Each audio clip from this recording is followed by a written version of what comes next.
I'm sorry. I know that was important, but you performed Gilbert and Sullivan?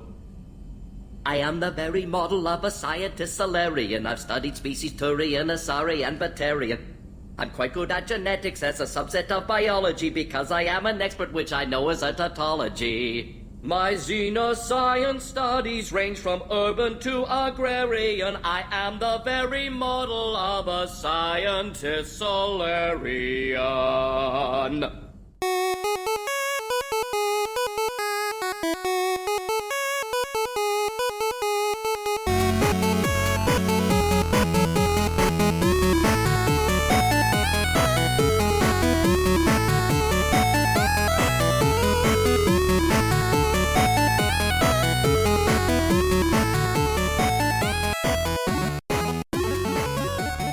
Hey everybody, welcome to another episode of Classic Gaming Brothers.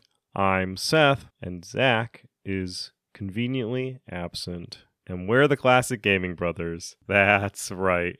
I wonder if Zach's actually going to cut in himself in part of this episode, since we have so much recorded audio of ourselves talking that he can possibly even fake himself into this episode.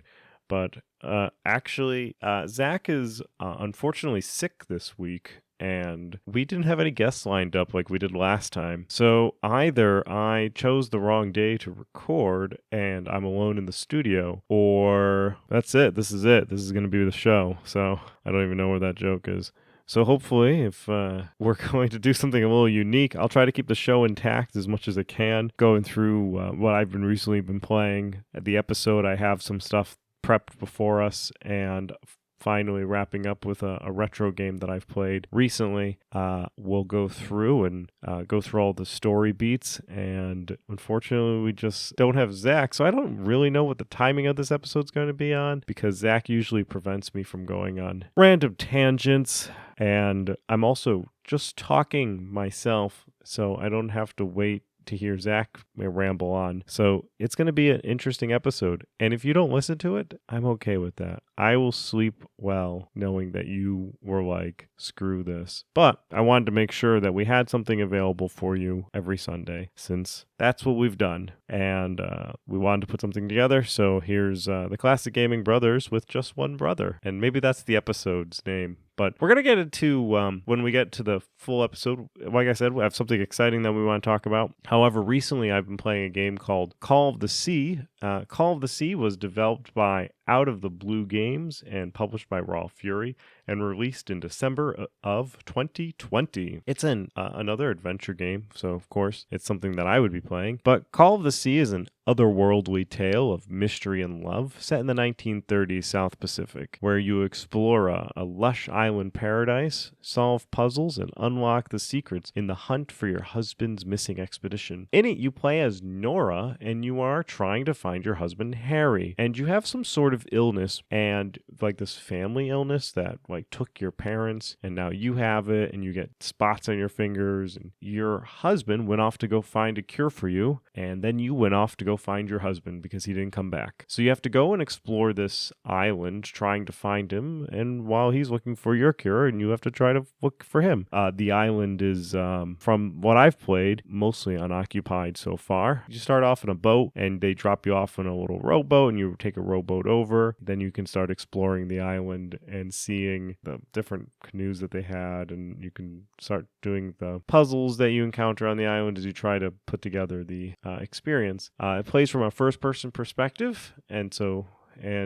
is very, so far, story-driven adventure game. I've played only a little bit, as based on my, albeit brief, description of it, but I'm looking forward to playing a little bit more. I've been playing that game along with, as I talked about in the last episode, still continuing on with my Cyberpunk adventures, so I've been kind of splitting my time with those games. I would ask Zach what he's been playing, but he's not here, and that joke's going to come up a lot since he's not here to stop me from making them. But to get on to the main part of the episode, we have done a couple of lore episodes, and I know people enjoyed lore episodes, so I wanted to do a lore episode regarding Mass Effect, and we will probably do more Mass Effect lore episodes. So if you like Mass Effect and are mad that I'm doing it by myself and butchering it, well, I'm sorry, but I like Mass Effect 2. So I felt like it was a comfortable thing that I could talk about without Zach. And specifically, this episode, I wanted to talk about Mass Effect Aliens. So we've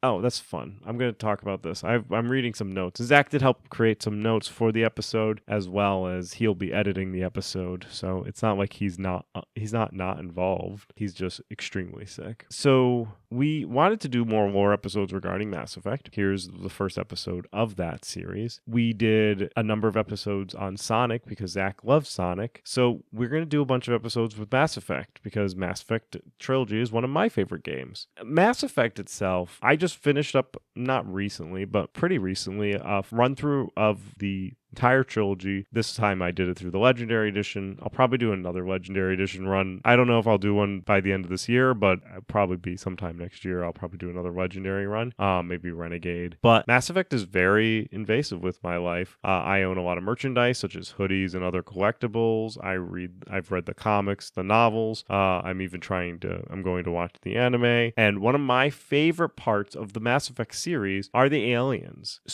But primarily the three main aliens, beyond humans being aliens in this game, because they are to other aliens, but the three main aliens are the Asari, Solarian, and the Turians. And those are what are known as the major council races. So instead of talking about all three of those in this episode, we're actually just going to talk about one of those races, and then we're going to talk about some non-council races. We're going to talk about in this episode their biology, their culture, their government, their military, and we'll go through the races, and then we'll do additional ones of these and go touch other races, and Zach will join us for those. Or maybe this will just be what I talk about when Zach's not around. Now, what do I mean when I'm talking about council or non-council races? Well, the council in Mass Effect refers to the Citadel Council, which is the government that runs Citadel space. Each species still maintains and governs their own planets. However, any planet within Citadel space has to follow the laws of the council, including settling disputes between the governments themselves and maintaining law and order through the Council's specialized branch of government, the Spectre, which is the Special Tactics and Reconnaissance Organization. And it's kind of an interesting position that the Council is in. They're called the Citadel Council because they are on the Citadel, which is a large space station, and the Council represents kind of like the executive and legislative branch of this, or essentially a joint organization. It kind of acts like the European Union, where it's like an opt-in to join. You get a lot of benefits while joining, but you have to follow their rules, right? So you get the benefits of going to the Citadel, getting high trade, and trading with the rest of the galaxy. But you have to listen to the Citadel Council when they make silly decisions, and they get to muddy with your affairs. So it's kind of a little bit kind of like modeled after the European Union, I think. Now, as I mentioned, let's get into just kind of talking about the aliens. And the first alien that I want to talk about is the Solarians. Now, I really love the Solarians, and I think they're a really cool race. Mordin is my favorite Solarian, and possibly Mordin Solus is probably one of my favorite characters in Mass Effect. His ability to be very inquisitive, but he also is sometimes very cold, but he also has this empathy, and this empathy also grows within him as you play the game with him, and he evolves over time. Now, the Solarians themselves are a council race, and were the second species to join the Citadel and the Council after the Asari. The Asari were the first ones to join the Citadel and really start the Council. Then the Solarians discovered it, and then finally the Turians. And then once the Turians joined, they kind of started like kiboshing new other aliens joining, and they kind of started being like, well, you got to prove yourself first. The Solarians, though, are fast-talking, fast-moving, fast-thinking, warm-blooded amphibians. Their home planet is that of Surkesh, and they are so fast and so fast-talking because their metabolism is in like hyperspeed. Their metabolism is so fast that they in fact only need to sleep 1 hour every night. Though because they have such a high metabolism, they rarely live over 40 years, which I actually did some calculations. If you on average live 70 years and you have to sleep 8 hours a night, or if you live 40 years and you're only asleep 1 hour a night, then you do have more waking hours as somebody who lives longer. But I was like, dude, the Solarians get, how many hours do they actually get? Because they're up 23 hours. They also tend to mature faster. I think they become adults. I want to say they become adults at like 15 or something. The Solarian race are tall and lanky. Their bodies are composed of more cartilage versus like humans. Their skin has a variety of colors from bright red to more common colors such as blues and grays. They also have a pair of horns that are on top of their very long, thin heads, and their horns are covered with their skin. So it doesn't necessarily look like horns. It's kind of like, they're like stiff lecus that like the Twi'leks have.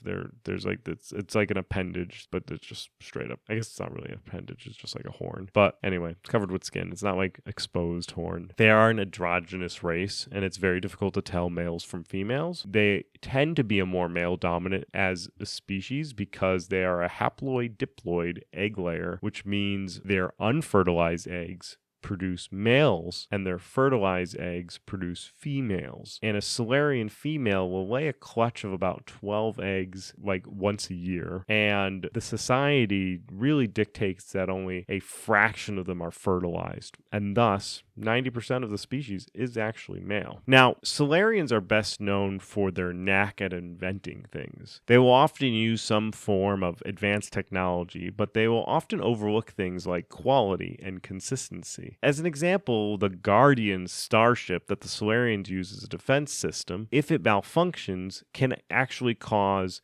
incredible damage and loss of life. However, they do it because it's still very, very advanced, and that advanced technology is worth that possible side effect. Solarians' culture can be summed up with the phrase, knowledge is power. They believe that information gathering and espionage are essential when dealing with other species. This includes within the Alliance itself, which is the human military, as Alliance counterintelligence is often finding new Solarian agents. Solarian females are often kept cloistered out of tradition and respect. Though, when a powerful female Solarian emerges, they tend to be political kingpins and help set political precedent throughout their respective regions. In fact, the Solarian leader of their Solarian culture is a Dalatress, and she is a Solarian female who is very mysterious and very powerful. Valoran, who's the Solarian counselor,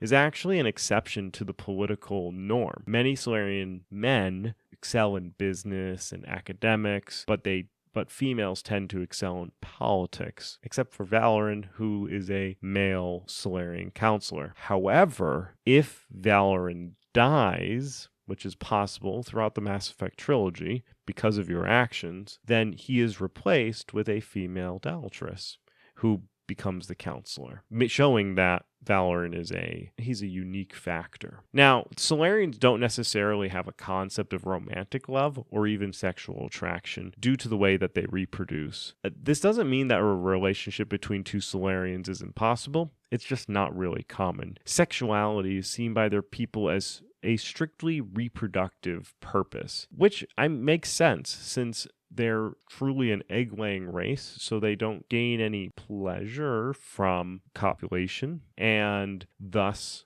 would make them not drive necessarily towards having a romantic relationship. Now, in regards to their naming, Solarians' names often consist of their homeworld, nation, city, district, clan, and given name. An example would be Garat II, Haran, Mal, Dinest, Got, Inosti, Ledra, which would have all of their person's location and their given name all within that. You would know everyone about them just by knowing their name. While not necessarily religious by nature, the Solarians do celebrate Batu, the first day of their new year. This is a day where they repay debts and petition favors, and in ancient times the Solarians were far more religious, and some believed in the stones of life, Moshiba, Mosinio, and Mosvives. The Solarian government is called the Solarian Union and functions very similarly to a medieval feudal structure with fiefdoms, baronies, and duchies. Typically,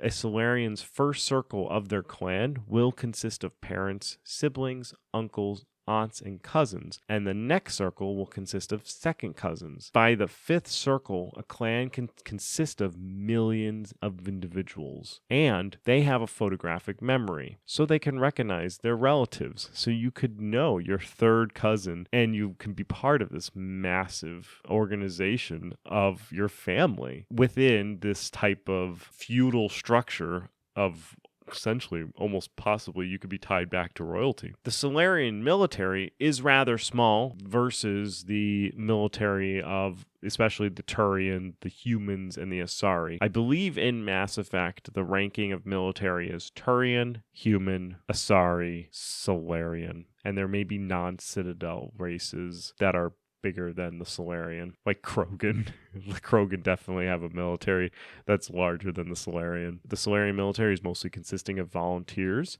They do, however, keep a large covert military that runs various espionage and clandestine jobs to prevent war from breaking out. This espionage allows the Solarians to have vast knowledge of an enemy before any fighting even occurs, keeping their small military ahead of everybody else. This organization that runs their espionage is called the STG, the Special Tactics Group. And the STG will be the basis for the Spectre organization that the Citadel operates. So that's why they're both kind of espionage themed, because they're both Solarian inspired STG groups, essentially. So the STG group would report back what's going on, and then their military may, in fact, strike first for no reason, because they would have the reason, because they collect so much information. They're prone to striking first and without warning. And they also, Solarians believe that if they let the enemy make the first move, it's folly. And if they announce their plan, it's insanity. So they should always just strike first without warning. These tactical moves will often be executed with such devastation that it would be even hours before an enemy even can react. Solarians also never issue declarations of war. They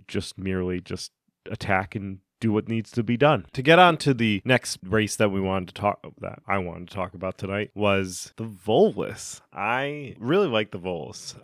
I would say the Solarians, the Volus, and the other race, the Elcor, that we're going to talk about tonight, are probably my three favorite races of Mass Effect, which is why I'm deciding that these races is the one that we talk about. Now, the Volus are a species in the Mass Effect universe known for their diminutive size, and their reputation as skilled traders and merchants. They were born on the harsh, high-pressure world of Irune, and the Volus themselves are a hardy people who have adapted to survive in this challenging environment. Now, despite their small stature, which may be driven because of the high pressure in Irune, the Volus have proven to be an influential species in the galaxy. Their ability to negotiate and strike deals has made them a valuable asset to many factions, and their expertise in financial matters has earned them a reputation as shrewd and savvy businessmen. The Volus are also known for their distinctive environmental suits, which are necessary to protect them from their harsh conditions of their homeworld. And they're not accustomed to the world outside, so that's why they need to wear their environmental suits. Greetings, Earth Clan. You will find many excellent ships for sale here. Only slightly used, yes. Very similar to another race that we're not going to talk about today, but the Quarian, who have to wear environmental suits because of their like autoimmune compromise because of living in sterile ships. These suits are a source of pride for the Volus, who view them as a symbol of their resiliency and their ingenuity. Now, while the Volus have made their mark on the galaxy through their financial acumen and diplomatic skills, they are not without their flaws. Some members of their species have been known to engage in shady business practices, and their focus on profits can sometimes come at the expense of ethical considerations. Despite these shortcomings, the Volus remains a respected and influential species in the Mass Effect universe, with a unique culture and history that sets them apart from other races. Their contributions to the Galactic Society have been pretty significant. Now, Volus are kind of like the Ferengi in that their culture is primarily built upon trade and commerce. Unlike the Ferengi, however, they are known as some of the best financial advisors. others. They are also typically considered a non-violent race, largely due to their stature and size. Their homeworld did away with warfare as an institution. In fact, they believe in an important artifact known as the Book of Plenix, which calls for a charity of and forgiveness of debts if Volus ever do become involved in war. The Volus typically have two names, but they do not have a family name. This is due to the belief that one cannot own a person, and a family name would essentially be claiming ownership of one's offsprings. They will refer to members of other species by their homeworld rather than the name of their species. For example, Earth Clan instead of human. They'll say, yeah, Shepherd, Earth Clan. Now, some Volus practice a religion that is based in polytheism, with some of their gods having planets named after them, such as Shurk-Sab and Zaboban. The Volus government is known as the Vol Protectorate and is a client state of the Turian hierarchy, rather than a fully sovereign government. The Volus pay the Turian for their military service and defer to Turians in all foreign policy matters. They do keep an embassy on the Citadel, making them an associate species of the Council. However, their embassy is shared by the Elcor, and they are constantly through the Mass Effect series complaining about not having enough representation as a member of the Council. However, it goes back to where they are still a client state of the Turian hierarchy, which is the Turian government, who is a Council race member. So the Council goes like, you don't stand by yourselves, you're still a client state of us. Why should you have your own counselor? And they kind of have that conversation throughout the game. In fact, they don't have much of a military. They do have some military, but they really don't have much. And they're not really physically fit for combat. The Volus are highly dependent on the Turians for defense. The Volus do have some auxiliary troops that they provide to the Turian hierarchy. These troops wear specially sealed armor in combats. Their weapons are also considered to be utilitarian, and they are known to employ biotics in combat.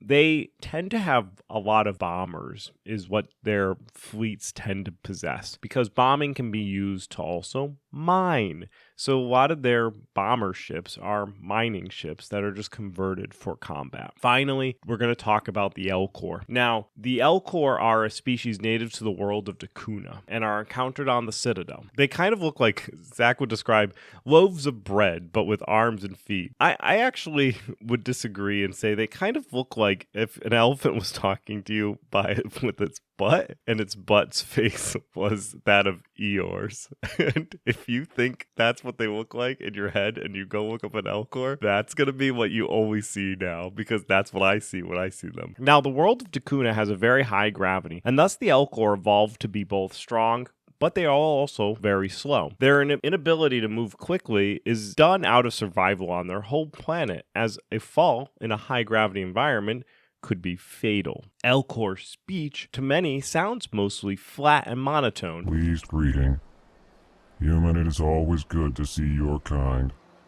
I am Ambassador Kalen. To other Elcor, however, the subtlety in body movements and scent can convey a vast array of emotions. And to compensate for this, the Elcor will typically prefix their dialogue with an emotive statement to make sure that their tone is clarified. So they'll say something along the lines of like empathetically or regretfully, and then they'll say what they're trying to say to whoever they're speaking to. Very similar to how HK47 would specify whether something was a statement or a query before he speaks. It's the way that they also kind of prefix their dialogues, except they prefix it based on emotion versus what the actual statement is. Statement? Something approaching joy is now growing in my behavior core, Master. Please install it at once. Cautionary, but please do so carefully. I have seen how you use a hydrospanner. Now, early in Elcor history, they began to make short trips into space, and it was around this time they were contacted by the Asari, and with the help from the Asari, the Elcor were soon establishing a regular trade route to the Citadel. Now, the Elcor chose to stay in their colonies rather than travel in space, and are typically migratory in nature. This migratory behavior is seen on their home planet, which has 2 capital cities, one for the wet season and one for the dry season. And the way that they move and the speed that they go, they're probably always in the middle of changing to whatever city they need to get to. And the Elcor themselves have made their way into the arts and entertainment of the galaxy. There is actually a performance of Hamlet by an all Elcor cast that lasts 14 hours. However, it won many awards. Now available on video, the abridged version of Francis Kidd's award-winning production of Hamlet, featuring an all Elcor cast. Fearful wonder, angels and ministers of grace, defend us. Be thou a spirit of health or goblin damned. Bring with thee airs from heaven or blasts from hell. Be thy intents wicked or charitable. The Elcor government is known as the Courts of Dacuna. Typically, the Elcor will follow the recommendations of their elders, who interpret ancient law and how it can be applied to modern scenarios. Similarly to the Volus, they also don't have a large military, and by nature are not suitable for making sudden decisions. When the Reapers invaded in 2186, the Elcor defended their homeworld. However, the Reapers' assault proved too powerful and their navy was decimated. This left many Elcor civilians and warriors trapped on the planet. Thankfully, they weren't all wiped out, and Elcor do not primarily live in large populated centers, so the Reapers had a very difficult time attacking the planets. And that's going to be at least a little bit about 3 races in Mass Effect. Hopefully you enjoyed that. And I'm just going to wrap up with my retro game, and then this painful experience will be over for all of us. I didn't want to play Undercover Cops with Zach being sick, so I went and played Battletech for the Sega Genesis. It was also known as MechWarrior 3050 and Battletech 3050. It was released in 1994 in North America and was developed by Malibu Interactive. And you play as a member of the Clan Wolf MechWarrior team, and you're sent to destroy assets of the enemy as a mech. You get to equip the loadout, and then you play in an isometric view. There's also a 2-player mode that I didn't play because Zach was sick, where one person controls the bottom half of the mech and the second player controls the gun turret, which sounds not only fun, but also aggravating. And I'm not really sure about playing this game with the second person unless you want to get into a fight with them. But I enjoyed it. It reminded me a lot of Jungle Strike. And then I looked it up, and Malibu Interactive actually worked on Jungle Strike for the Sega Genesis. So it holds up. And it feels like Jungle Strike, but instead of flying a helicopter, you drive a giant mech. Very similar graphic styling, though. It was a lot of fun. I think it holds up. If you like Jungle Strike, you probably would like MechWarrior for the Sega Genesis.